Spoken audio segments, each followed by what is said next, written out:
Hey guys, welcome back to my channel. I really hope you all are staying safe, healthy, indoors, and just taking care of everyone around you and yourselves, following all the precautions. It's a very scary time. My mom was COVID positive and she has just recovered. So I know it can be really scary with everything going on. I mean, the news being circulated on social media. It can be it's a super hard time, but I don't want to get into that. I just want this video, even if it's just for a second, if it gets your mind off all of that, I'll be more than happy. In fact, for the past couple of days, I haven't felt like making videos myself, but I thought it's high time. I need to get out of this scary little nightsuit that I've been wearing and dress up and answer your questions. So I asked you guys for an honest Q&A questions for my video, and you guys sent in a couple of them. So I am very excited to answer all of them honestly for you guys. And I'm shooting on my phone for the first time. My videographer is also unwell, so the next couple of videos on my channel will be self-shot. But because I have sort of self-taught myself to shoot, edit, and basically do everything on my own, I'm proud of that. So you will not miss out on content, but I really do hope you guys enjoy it as much as you enjoy my other content. It's about 3:30 p.m. right now, so I'm gonna hit the shower and then we'll get started with the questions.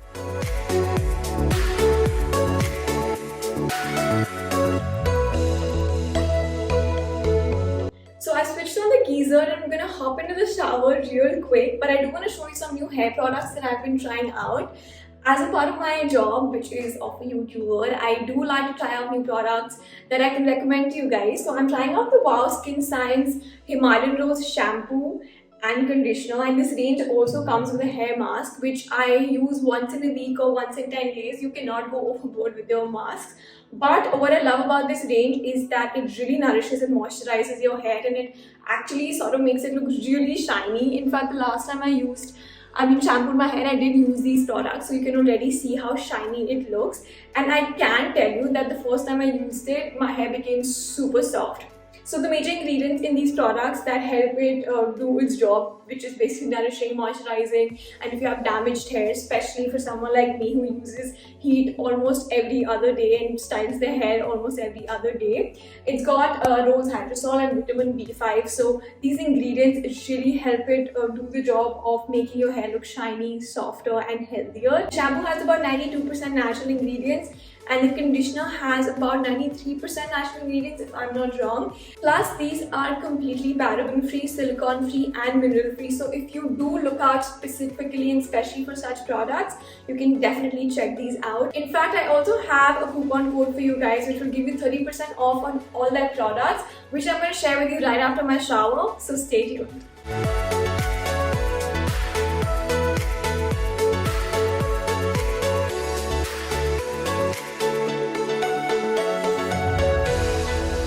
So I am all dressed up now and I feel so much better and a little more cheered up compared to being in the night suit all day. Anyway, like I promised you guys, I have a coupon code that will give you 30% off on all Wow Skin Science products. So in case you guys are interested in trying out the shampoo, conditioner, as well as the hair mask, you can use my coupon code Ishita Khanna. I'm going to put it on the screen, and this will give you 30% off. Plus, if you notice, all the Wow Skin Science products have a little QR code behind on their products, which basically helps you test their authenticity. So if you download their app called Buy Wow, where you can also actually purchase these products, you can also scan this QR code and check the authenticity. These products are available obviously on the Buy Wow app, and they also have some cool offers over there. But apart from that, you can also purchase it on Amazon, Flipkart, and Nykaa as well. So quickly starting off with the questions, I have all of them jotted down here. The first one that a lot of people wanted to know was, are you in a relationship? Tell us about your private life, current as well as past. So currently I am single AF, and if I'm ever in a relationship, you guys will know about it. There's nothing to hide in that. But I do feel like when you're dating someone, it also depends on how comfortable they are being on camera. So it's not just me, but depending on how comfortable they are talking about their private life, it'll really depend on all of that. But to answer your question, I am completely single right now. Another super popular question was, how much you get paid for YouTube? How much do they really earn, maximum and minimum? Some of the questions sounded like they were just curious about how much I earn, and the others were genuinely, I assume, were asking because they also want to get into starting a YouTube channel. I don't want to get into like specifics, but I can definitely tell you that when I was in postgrad and the placements used to happen, right? So I am definitely earning, I can say, at least double or 2.5 times of what the highest placement was in college. In fact, my last job, I'm definitely earning like 3 to 4 times more than what I was earning as a social media manager while working at Good Times. Do not confuse this with just thinking that if you are a content creator, you get to earn so much money. There are a lot of people out there creating a lot of content. You really need to stand out and put out quality content to make this a profession, and that requires a lot of time and investment and effort. And to answer the part about earn maximum and minimum, I think the least I have earned in a month would be, if I'm not doing any collaborations, I'm just earning from my ad revenue. I would say like minimum could be anywhere between 20,000 in a month, and maximum really doesn't have a limit. You know, how well you can market yourself, how well are your skills to negotiate, and all of that. It really depends on that. Next question is, do you prefer love marriage or arranged marriage? And what is the most important quality you look in your partner other than loyalty? Personally, I would prefer love marriage. I'm really not very pro arranged marriage, although I mean, I have no reason to not be pro it. It's just, I guess, a mental block about it. But I feel like, given an option, I would choose love marriage over arranged marriage. And talking about qualities, I don't really have like a quality checklist like that, but obviously loyalty, like you said, would be number one. But apart from that, I think I'm just looking for more of like a best friend, someone I can really vibe with as a friend rather than like a partner. I think that would be the best thing for me. Moving on, next question is, did you face any hard times starting this journey on YouTube? Like, did you feel demotivated? If yes, how did you push yourself? So when I started off my YouTube journey, I was very pumped up. I had like 4 videos ready even before I started my channel. So I was very consistent at the beginning and I had a good start as well. But then I went for Myntra Fashion Superstar. So when I went there, I had like a backlog because we were shooting for a month. So I couldn't put out any videos and stuff like that. So consistency that I had, my views and subscribers sort of slowed down. So that was kind of a little demotivating because getting back that momentum is tough. So at that time, I also took up a job because I wasn't really sure if YouTube will pick up for me and if I will be able to make it a full-time job and earn a living out of it. So I started doing the job. I did that for 1 year and then lockdown happened. During lockdown, I was continuing to make videos, and then one of my videos went viral, and then suddenly I had a lot of views coming in and a lot of subscribers, which motivated me to make more videos. And then brand collaborations started coming in, and then I knew that I can make it here. So this is what I'm trying to do. I've never really felt demotivated as such, but I was always in the fence about whether I will be able to make this a full-time career or not. If you were not a YouTuber, then which profession you would have chosen? So I don't know if a lot of you know, I did try and audition for a lot of pageants back in college. So probably my ideal profession would be like a model, or if not a model, then maybe something in digital media or advertising or like social media. What is that one quality which you think that everyone should develop in themselves? I have the perfect answer for this because I want this quality in myself, which is that everyone should be able to tell others how they feel. A lot of times we just don't end up really talking about our real feelings, and I think that is one quality that everyone should have, including me. Do you ever receive hate comments? If yes, how do you deal with them?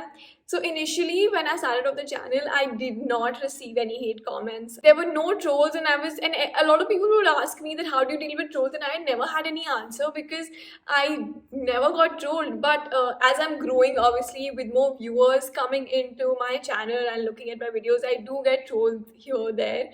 Still very minimal, I would say, and I'm lucky and I'm thankful for that.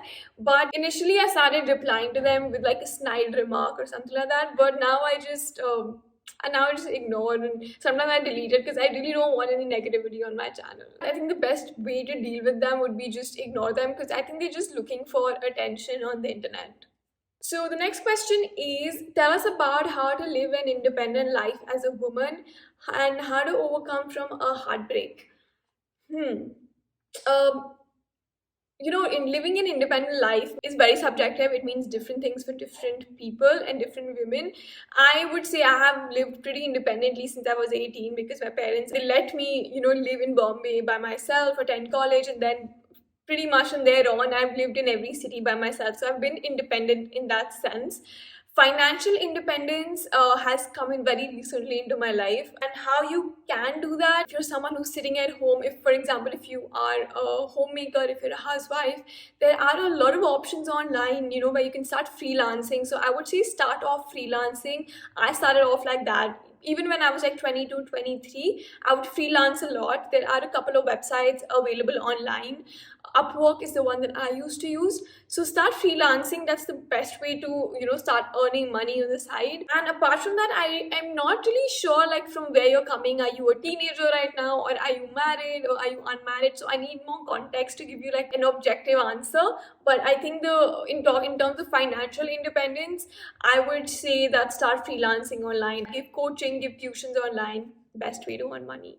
Also about how to overcome a heartbreak. I've been there, and trust me, as cliche as it sounds, time will only heal the pain. At the moment, you can distract yourself with hanging out with friends, family. You must do that. Try and pick up new hobbies, new activities. Try not think of it as much as you can, and the only way you can do that is by distracting yourself. And if you are going through a heartbreak right now, just remember that this will pass, and this won't even matter to you a couple of months, a couple of years down the line. And trust me, it is good riddance. Trust me. Is there anything that you regret in your life as a content creator? Yes, I really regret not starting off my YouTube channel like 3-4 years back. That is really what I regret. Which is your favorite video on your own channel? My favorite video would be... I think it has to be the first Sarojini Nagar haul video that I did. So my first video was a challenge video, and then I did a haul of that challenge, and I edited it on my own, and it turned out so well. So yeah, if you haven't watched it, I'm gonna link it down below and on the screen for you guys. What all things were there in your mind when you left UPSC and started YouTube as your career? How did you know that this is exactly what you wanted to do?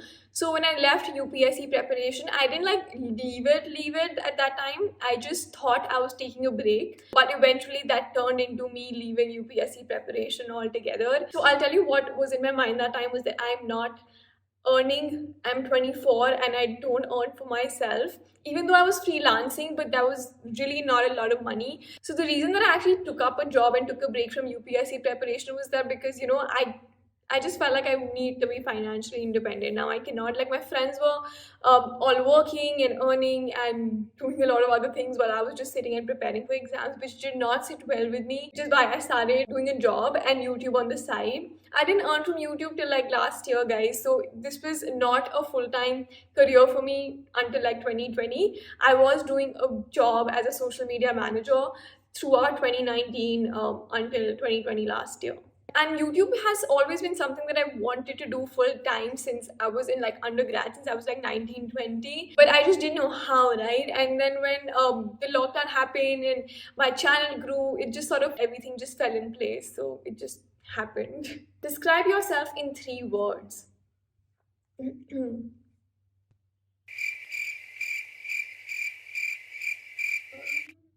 This is a tough question. Loyal, creative, shy. Why don't you guys comment down below with 3 words that you think describe me? What do you love and hate the most about being a YouTuber? Okay, so what I love about being a YouTuber is being able to connect with so many of you across the nation, across ages, across genders, and sometimes even across the world.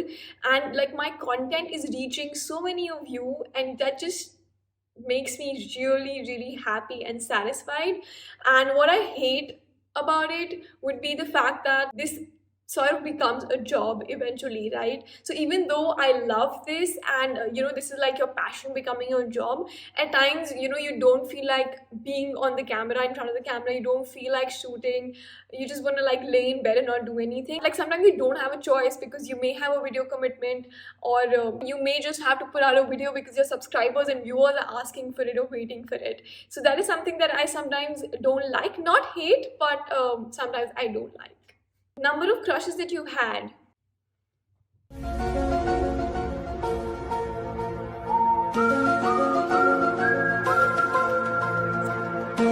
I do not remember. I have had crushes since I was like 10, so I don't really remember. But someone asked me, who was your first crush? And that was Sanju from Shakalaka Boom Boom. He was a cutie. Do people consider you high maintenance? Probably if you don't know me, you might think that, but if you get to know me, I'm not all that high maintenance. Do you get affected by competition in your industry? I actually do not get affected because I am just so focused and concentrated on my content and my work that I don't even like get time to like explore who all are there in the industry. Of course, the OG YouTubers and the OG content creators, I know of them, and I don't see them as competition, of course, because they've been in this industry for so long. So no, I don't. So just societal pressure to get married. 100% yes. Like my mom or my mom's friends or like everyone wherever I go is just asking about when you're getting married. So I mean, I don't feel the pressure. I'm gonna get married when I want to get married, but the question is always asked. My first YouTube income, 2,500 rupees, and it was a collaboration with a brand. How did you develop interest in fashion and how do you style everything so well? I have never had an interest in fashion in the sense of like a fashion student. I was never interested in going to NIFT or NID or becoming a fashion designer. I loved creating videos. I loved being in front of the camera and I loved dressing up for myself. And that's just how my YouTube channel became a fashion and styling channel, which is how I realized that this is what I want to do. I think a lot of girls ask this question. Did your family have restrictions for you in dressing, coming back home, late night parties, staying at friends' home, and all of those things? Thankfully, and I'm super grateful for this, my parents have never really stopped us from doing anything. In terms of dressing, again, never really had an issue there as well. Of course, if I'm wearing something really skimpy, my mom would say that, ye bahut chota hai, and like things like that. But I think every Indian mom, or in fact, any mom would say that. But she has never really stopped me from wearing anything as such. Also, I think a huge credit goes to the fact that I'm a stubborn kid and I'll do whatever I want to do. So that's part of the reason. But otherwise, my parents have not really been very restrictive in that sense. Coming back home, I have lived in Bombay when I was 18 by myself. So, of course, my mom and dad would call occasionally, ask about my whereabouts. Again, that's a very common thing that every parent does as well. Of course, if I'm going out late at night, they would call and check if I've reached back home, sort of a thing. But yeah, that was only during like a particular age range, which is like from 18 to 21, 22 sort of a thing. But I have not really had any issue as such. Okay, did I get famous because of the house tour? Honestly, I think that video did put me on the map because it has over like 1.3 million views now. So I would definitely say it did put me on the map. It started popping up on a lot of people's homepages and feeds, and that's how I got noticed. So I wouldn't say famous, but a lot of people started noticing my channel because this video kept popping up on their channel's recommendations and pages and feeds like that. But like my content is not always about that. It's mostly fashion and styling. In case you do want to watch that video, I'm gonna link it down below for you guys and out here as well. Moving on, next question is it mentally stressful in the field with no work hours and you're the sole driver? 100% yes, most of the times. It's not really stressful because it's not like, it doesn't feel like a job. It feels like fun work, but you have to be on top of things. You have to be on your social media, be active on social media, be active on YouTube, and there's a lot that goes behind the scenes as well, right? It's not just the videos, it's also your content strategy and how you see your channel grow and how you want your channel to grow. So there's a lot of like back end work also that happens. So it is definitely hectic, a lot more helpful if you have a team, but I don't have one yet. So everything is just me and it does get stressful at times. And the last question of this honest Q&A is, how are you so happy and motivated all the time? And the answer to that is, I am actually not. To shoot this video, to motivate myself to shoot this video, it took me 3 days to actually get myself to like get ready, sit down and shoot this video. But I blame that on the pandemic right now in the situation. Most of the other times, I love shooting videos. I love being on camera, so I don't mind it. But talking about the other part about being happy all the time, I'm not happy all the time. Obviously, you wouldn't want to see me sad on camera, right? So I have to be happy on the camera all the time. I'm here to spread happy vibes. Why would I want to spread negativity? And when I'm sad, I just don't end up coming on camera most of the times. That's what happens. So this wraps up my honest Q&A video. I hope you guys enjoyed this video, and I hope that you guys got to know me a little better. Let me know in the comments down below if I missed out your question. I will answer it in the comment section down below for you guys. As usual, don't forget to hit the like, share and subscribe button, and I will see you guys in my next video.